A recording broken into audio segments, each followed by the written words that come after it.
దేవుని పరిశుద్ధ నామానికి మహిమ కలుగును గాక.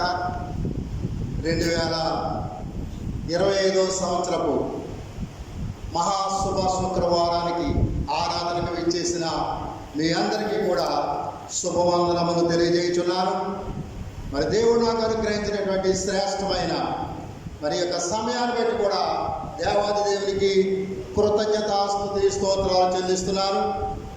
మరి మన యొక్క సంఘ కాపరి గారైనటువంటి రెవరెండ్ బి సామ్యరాయ్ గారికి నా ప్రత్యేక వందనాలు, కార్యవర్గానికి నా ప్రత్యేక వందనాలు.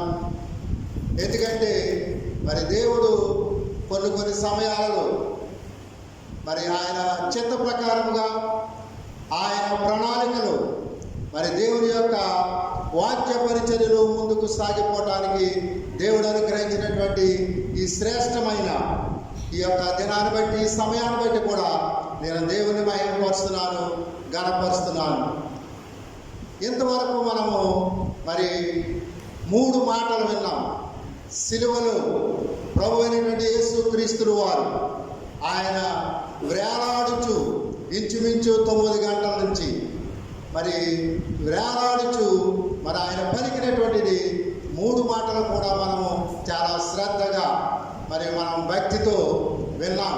అయితే మరి 3వ మాట మరి పరిశుద్ధాత్మ దేవుడు మరి దేవుని యొక్క చిత్తములో మరి 3వ మాటగా ఆయన మాట్లాడుచున్నాడు.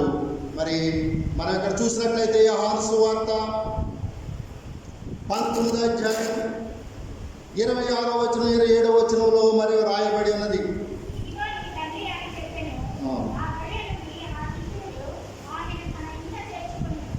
చాలండి.